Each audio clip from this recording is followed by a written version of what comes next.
That's typically why we blow off our own intuition, is because it appears as inconvenience, right? Well, we're already here at this office. I'm not taking you to another office because you have a sixth sense, because you have a funny feeling. And how many times do we do this to ourselves? And then we look back and wonder, I wonder what would have happened if I followed that knowing.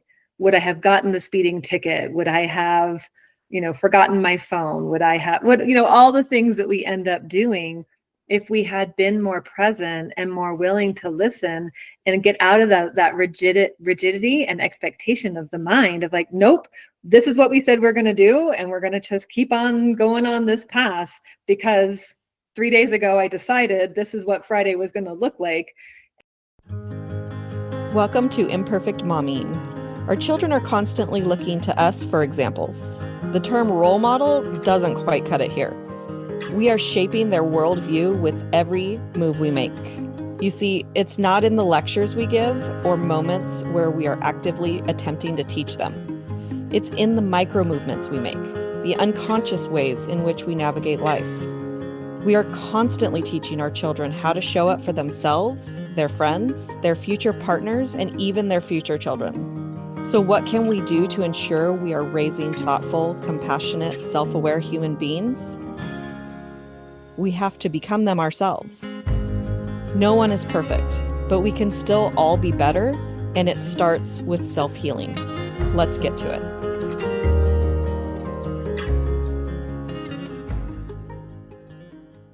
Welcome back to Imperfect Momming, and we have a very special guest today, Dr. Nicola Dehlinger. Welcome to Imperfect Momming. Thanks so much. Thanks for having me. And tell us a little bit about who you are and what you do. So I'm Nicola Dehlinger, and I am a naturopathic doctor. And so what that means is I've been trained in a variety of natural therapeutics, but it's not so much about using natural medicine instead of pharmaceutical or, over-the-counter meds. It's more the philosophy that makes us different, which is treat the underlying cause, treat the whole person, and really be a detective for the obstacles to cure, like what's getting in the way of the body not coming back into homeostasis. So we believe in something called the vis medicatrix naturae, which is the inherent healing power within all living beings. And so it's the thing that would bring us back into balance if we got out of our own way. So we see it all the time in the wild. We see gorillas that know which leaves to eat when they have parasites, and my dog will go chew up some grass when he has a tummy thing. And this is just, we have this inherent wisdom that brings us back into balance. And for us humans, it can get a little more complicated because we have these minds that think that they know better. And so that is why, beyond my naturopathic degree, I went on and did a lot of mind-body work. So I did a mind-body internship and got trained in internal family systems and in golden heart wisdom. And I think not only do we have these human brains that think that we know better, but I think that we're taught not to listen to ourselves and to go somewhere else to get the answers. Yeah, I just finished up with a patient, and that's exactly what we were talking about. Was I'm calling it like the matrix of thoughts. It's like this giant network of tangled, I don't even know what, balls of yarn or connective tissue or whatever you want to think about it. And we're taught from a very young age to plug into that as reality and not, like you said, not listen to our bodies. Even our medical system, our current medical system is set up to have us not listen, right? So it's anti-inflammatory, antidepressant, anti-hypertensive. We're always moving away from the divine wisdom of the symptoms that are being manifested in the body. And so my job, as I see it, is to be that bridge between the physiological and the psycho-emotional, and kind of put, it's so funny, this idea of mind-body medicine, because for me, I'm like, there was never any such thing as the mind and the body. It's always been one system, but we in our modern culture have separated that out and taught ourselves. Our entire culture is centered around distracting from what's here and not paying attention, not acknowledging, what a need is in ourselves, in a relationship, food needs, whatever it is, we're taught to distract, resist, move away from, know better than, control, manage, fill in the blank, anything but take a breath and be with what's here. And you brought up a question that I've had for a while, that when the topic of health insurance, was on everybody's mind for, the last however many years.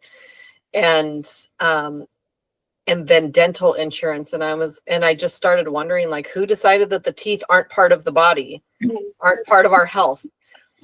And why are we separating this when teeth health is part of the whole system and gives clues? And then I don't know where these thoughts for me came from, because I very much have a family that's, go to the doctor, listen to the doctor, do what the doctor says. And I've just always been like, yeah, I don't really buy everything that the doctor says. And it started, I want to say, for me, where I first became aware of it was, I think my brother was 16 or 17 years old. And my dad, in his, I love my dad, and he was a man of few words.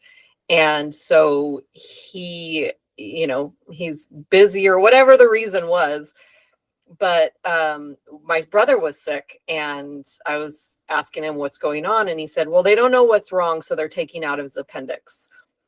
And I was so mad that I'm like, we just start taking out body parts and hope that that's going to fix the problem. What he didn't share was that my brother's appendix was like 4 times the size of a normal appendix. And so that was like their best guess, their best, safest guess or whatever. But still, it's and I learned many years later that, the tonsils are your first line of defense, and then there's other lines of defense. And then we just start taking out body parts when those body parts are acting up. Yeah, it's when you say it like that, it sounds insane, right? It does. Right. It's like, what? I always wonder about, like, the aliens when they come in and they're going to be like, wait, what, you're doing what and why? Why do you do that? Yeah, exactly. I have so many thoughts on this subject, so I'm glad we're going to play with this a little bit. But I think that any practitioner, all of us, it doesn't matter if you're alternative, Western, whatever, I think we all come in to this sort of profession wanting to help. And we want to be of service. And so there's 2 things that are happening there. One is that we're trained to have the answer, right? If you ask the right questions and run the right tests, then here it literally is your algorithm and your flow chart. And it's called differential diagnosis. It's a thing we all learn. And like, it has to be one of these things. And if it's not, it's probably emotional. And so we're going to suggest an antidepressant, or it's in somebody's head, or it's not real. And then the other thing that's happening is more personal for each of us. And that's this idea of the wounded healer archetype. So this comes back from Carl Jung, that psychotherapist from forever ago.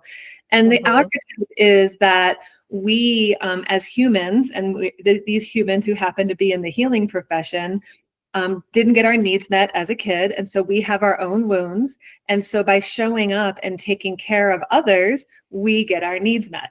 And so there's this underlying psychology that's playing in for all of us healers, where, patient A comes in needing help, we get a need met by being able to help. And so in moments where we don't know what's going on, we might grasp at, say, pulling the appendix or pulling the gallbladder or prescribing a med or recommending a diet, more in my realm, a diet or a supplement. But it's like, we have such a hard time letting ourselves say, I don't know, or I'm not sure what's happening here, or maybe you're a whole person and this is related to a stressor that's going on at home. rather than, or why is the appendix inflamed kind of thing. Mhm. And then you kind of tack on our modern healthcare industry where managed care has come in. And for the most part, healthcare in our country is now managed by people with MBAs rather than medical degrees. And so it's become a very lucrative business, which hasn't really served the patient or the provider very well. So in the insurance world, there's a lot of limits. We have to see a certain amount of people. We can only charge this amount of time. We can only run this lab if we have this set of symptoms. And if we don't, then it doesn't qualify and it's not covered by insurance. So there's all sorts of limits based on cost efficiency that's just alive and well in our healthcare system. That's actually making, I think, most of us on either side of that role be pretty disappointed. So there's a lot of pressure on providers to have the right answer, and and we want to help. And so I think that's where it stems from. I think it's just gotten all sorts of tangled up. Yeah. No, I like that you broke it down, because I never gave it much thought. I just had a default of, I don't trust the system. Yeah. I don't trust that. I go to a doctor and ask for something, I'm experiencing something, and the response is, here, take a pill. Mm-hmm. And that's always been my experience. And we've had a really interesting journey with my son, as he's 12 years old and he's the shortest in his school. And we were curious if there was something that was underlying in that, because I'm tall for a girl. His dad is taller than I am. And I mean, I'm the shortest in my family, but like, we're tall people. Mm-hmm. And so it was just confusing to me. And I thought, let's investigate. And I wasn't getting any answers. I was pulling teeth even to get the results from the blood test that was traumatizing to my son, because he's scared of needles. Sure. And I thought, you know what? We're just going to cut out gluten for 6 months and see what happens. Mm-hmm. And then we'll add it back, one meal at a time or one item at a time, and see what happens. And within 10 days, we're 18 days into this, within 10 days, he said to me, I didn't know that I could eat food and it not hurt my stomach. Yeah. And that just exploded my mind. Yeah. And it was when we had an appointment with the doctor on just a regular annual checkup for him on the 6th of this month. And I told him we were experimenting with gluten-free. And then he's like, oh, well, I can send you to a gastroenterologist. And I was like, why wasn't this one of the suggestions when he's having stomach issues? Like, it was confusing. Yeah. Yeah. I mean, I want to just offer sympathy from my heart for everybody, because it is such a tough system to navigate. And because most primary care practices or pediatric practices have multiple providers. And so we don't necessarily get to know one provider, and that one provider doesn't get to know us. So when we have this kind of rotating door of providers, there's only so much they can do to read the chart real quick before they come in. And so they might have missed that he was having stomach pain. You might have been talking about the height, or what they think is the chief complaint, but there's something else underneath. And it just feels, this day and age, we need to be better advocates for ourselves. And there's the internet and Dr. Google, which is always very scary for me as a provider to be like, don't go down the rabbit hole. But at the same time, there's been a lot of really good information. I'm one person. I can't possibly know everything there is to know about depression, schizophrenia, hypothyroid, parathyroid issues, and joint pain. Like, there's just too much information out there.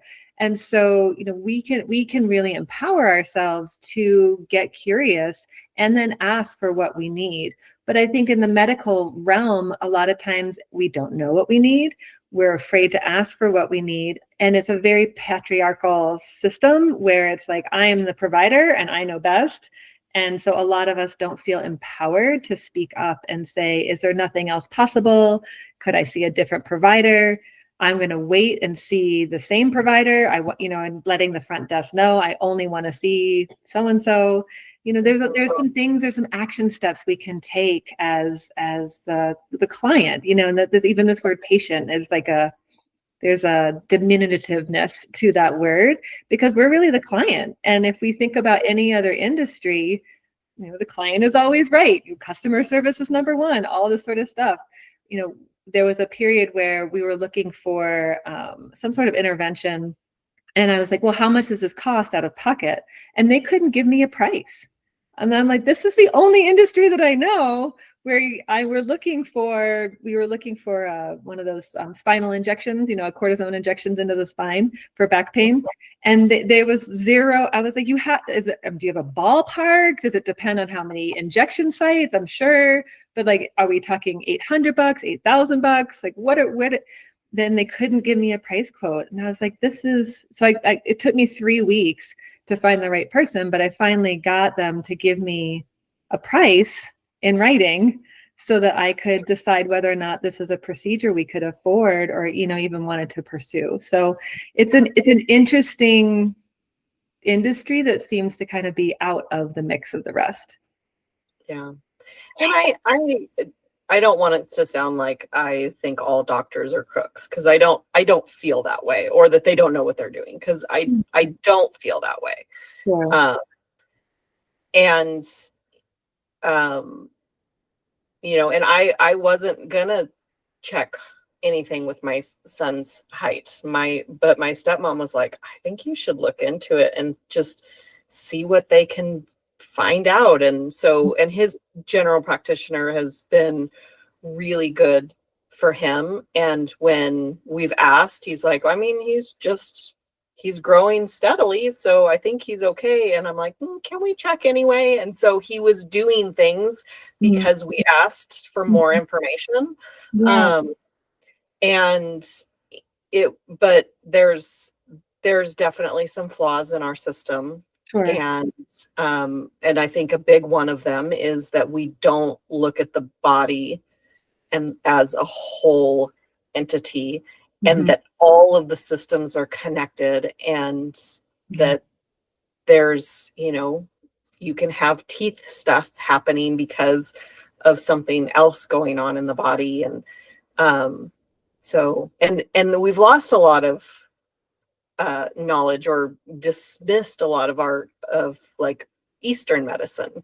And there's so much fascinating things in Eastern medicine, and in things like chakras and auras, and like just more holistic stuff. It's just fascinating. But it's all kind of dismissed as not real medicine. Yeah.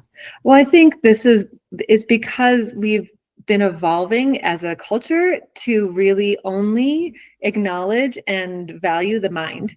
So that's why we're like constantly thinking and analyzing and problem solving and to-do lists, and all of that is really celebrated, right? We are very much in a pandemic of busyness, in my opinion, and it's like, that's how we get our little ego stroke of like, oh, I did a good job, or I was super busy. How was your weekend? Oh, it was so busy. And what that's doing is it's giving us a little like attaboy kind of thing, where it's like, oh, I'm so busy and I'm so engaged and my life is so full. Or as opposed to like, well, I didn't do anything this weekend, and Sarah was so busy. What's wrong with me that I didn't have friends to go play with, or I don't have hobbies that are interesting, or I have kids that didn't want to leave the house? Like, got to push them to go do the thing. And so in that journey where we spend the vast majority of our energy in our head, we moved out of that heart energy, to be able to really intuit, touch into that divine wisdom, that knowledge. And especially, we're talking to moms here, so we're women, especially as women, it's interesting how it's even, male versus female. In a female, it's like, oh, it's just intuition. Like, you can't believe in that. That's not real. But when it shows up in a man, it's called a killer instinct and is really valued in the business world. So it's interesting how we even have different language based on if a man is talking about intuitive information versus a woman. And I think that we are actually stepping into an era where we're really being invited to reclaim our knowing. So be it, like you said, with your son and the doctor around, like, I want to ask for a little more here. And even though there was nothing much that came back, I'm going to check out this thing with the gluten because I just have a hit for some, maybe you read a couple of magazine articles, or your girlfriend was talking about going gluten-free, or just started coming into your field, right? It's like, that's the stuff we're supposed to be paying attention to. Those are the resources from the universe, if you will, that are trying to get your attention and remind you to slow down, get quiet, and listen. Yeah. And my son every once in a while will have a feeling about a person, and I'm always encouraging him. Like, we were at McDonald's and there was this guy that just started talking to me, and my son was standing next to me, and he was like, I could feel his anxiety about this person talking to me.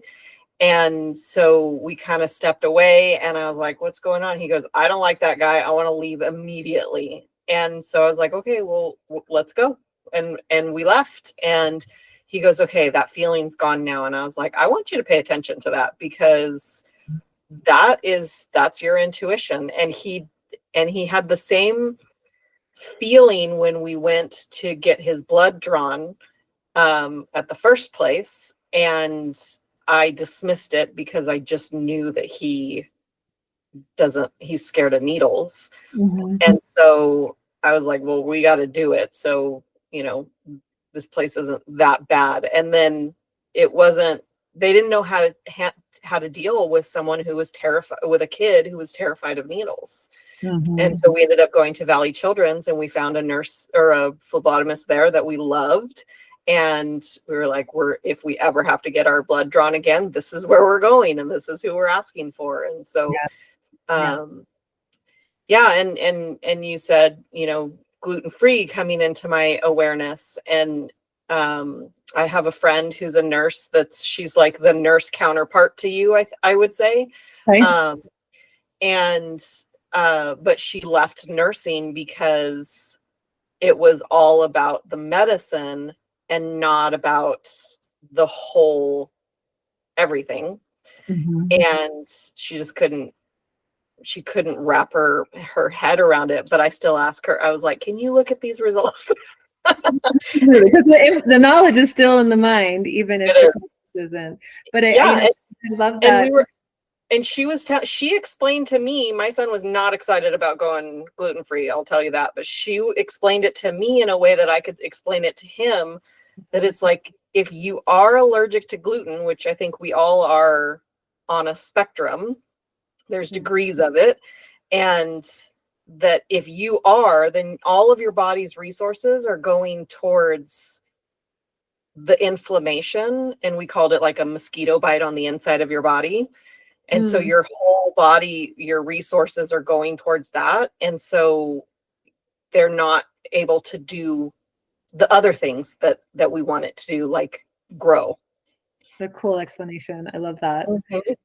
And I love this example of going to the phlebotomist, because that's typically why we blow off our own intuition, is because it appears as inconvenience, right? Well, we're already here at this office.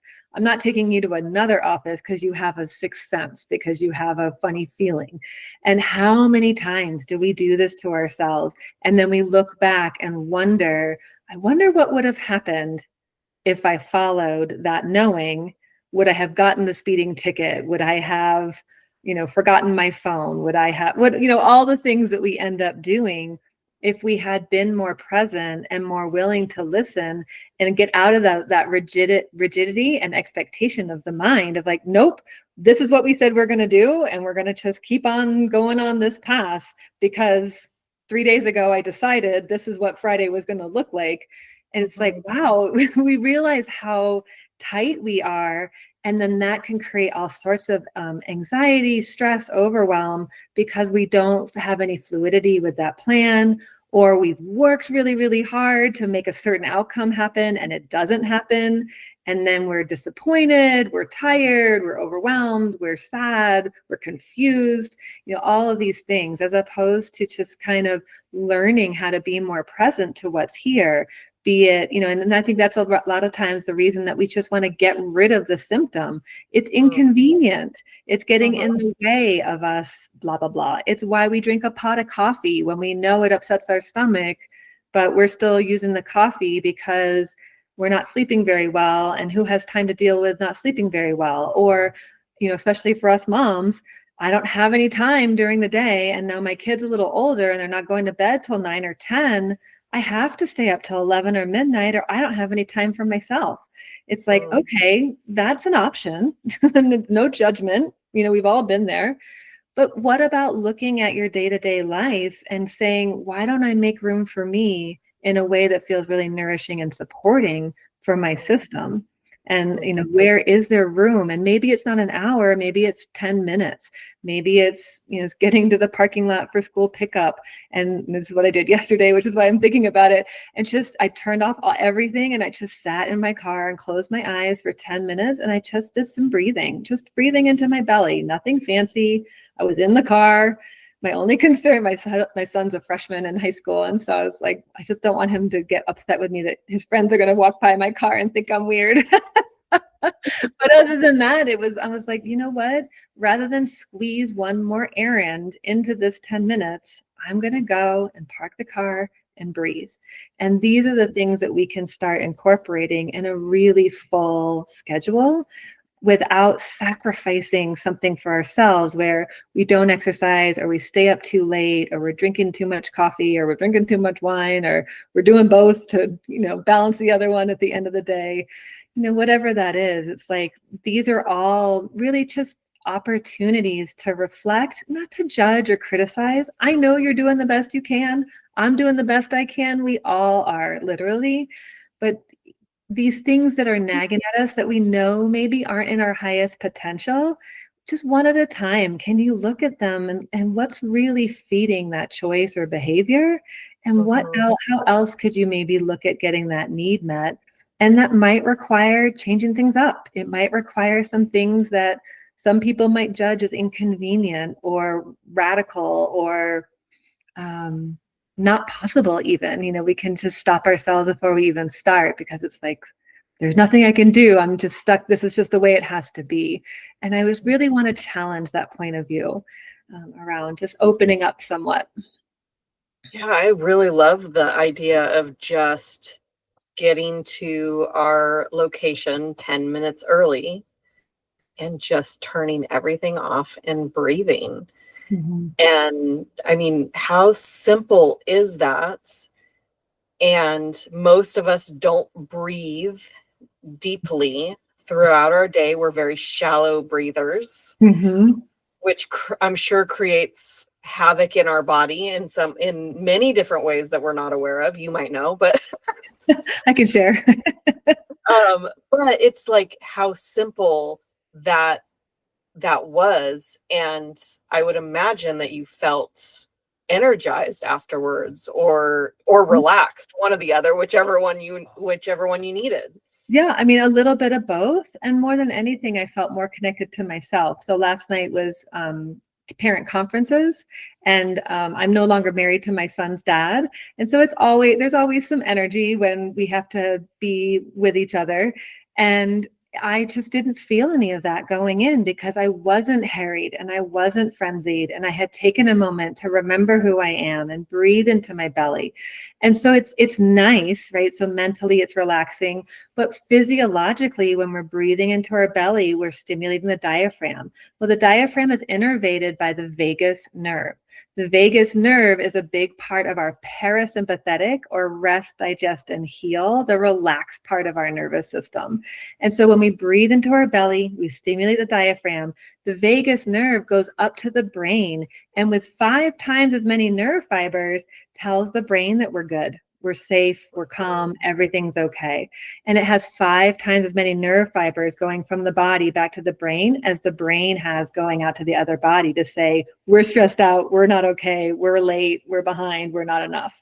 And so when we do these practices, I think a lot of times we blow them off because we're like, well, I'm not doing anything. I could be so much more productive if I ran that extra errand and then was running 5 minutes late and then couldn't find a parking spot and then ran into the conference with my hair on fire and apologizing to my son and then feeling shame or guilt or whatever in front of my ex-husband, so it all plays in. And so when we start thinking about what are the practices that we like, sitting down and having a cup of tea, heaven forbid, sitting down and eating your food, like that's something, it's like, this is not a nicety. This is a physiological requirement of your body.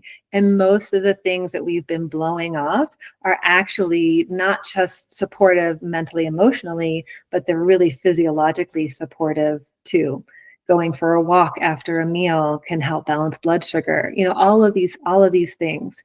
Putting your legs up the wall or doing child's pose really resets that nervous system. So it helps set us up for better sleep. There's physiology behind all of these practices. I love that, and I'm like, I'm gonna just have my son listen to everything you just said because he's very sciencey. So when I'm like, you should meditate, and he's like, I don't want to. I'm like, but there's goodness in it. That's not scientific enough for him. And I pulled an oracle card one time that said, do nothing. And I remember thinking, what can I do while I do nothing? It was the funniest thing to me. I was like, and then I started thinking, well, can you actually do nothing? Because you're always doing something. Yeah. So it's just how you want to interpret the card. But it was just kind of a funny thing. I was laying on the floor, like just on the hard floor one day after work, just laid out laying. And my husband's like, what you doing? You okay? I'm like, just resetting my nervous system. Don't worry. I'm just remodeling my brain. Don't worry about it. And he was like, okay. But that nothingness is actually what we need to heal and repair and all of these things, right? So for that part of us, that mind part of us that wants to glom on to what am I doing, find out, do a little Google search, send me an email. I'm happy to justify pretty much anything about why this practice is beneficial for our system. And that I always think about nature. Like, I'm just looking out the window now and we're in the fall and everything's just, all the trees are losing their leaves. Why? Because the trees rest during the winter. Everything has a natural season of rest, because in the spring they're going to get ready to create leaves again, and in the summer they're going to be in full bloom and maybe make fruits or flowers or whatever they're going to do, and then they're going to get quiet. All the energy goes into the roots and the trunk, and they rest. And or even in farming, we want to let the fields lay fallow for a couple of seasons. That's not what we do in our modern agriculture, which is part of why our food supply is so messed up and so deficient in essential minerals and vitamins and things like that.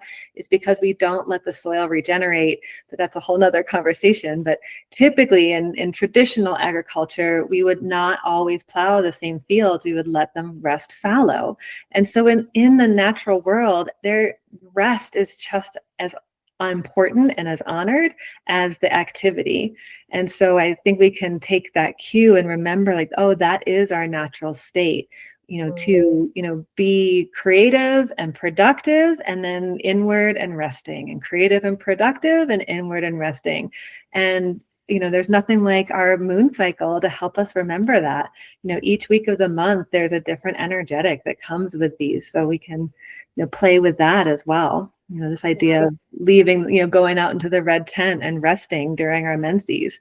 It's like because we knew we were creating something else. And so we were in other cultures and in other times that was really honored. And I just heard the other day that the only thing in nature that doesn't rest is cancer. Oh, that's interesting. Yeah. Huh. And I was like, I mean, I would imagine that that's factual. And fascinating. Fascinating. Yeah. Yeah, absolutely. Is there a piece of advice that you want to share with moms? Based on, I'm like 18,000 pieces of advice. But based on what we were talking about today is no matter what we're talking about, be it parenting or your health or your daily rhythms, slow down, take a few moments every day, put your hand on your heart. Maybe it's for 3 breaths. Maybe it's while you're peeing and you've locked the door for just 2 minutes, wherever you can access it. And just connect in and let your body know, hey, I'm here. Let your heart know I'm listening, and just see what starts to happen out of that, out of cultivating an intentional relationship between you and you.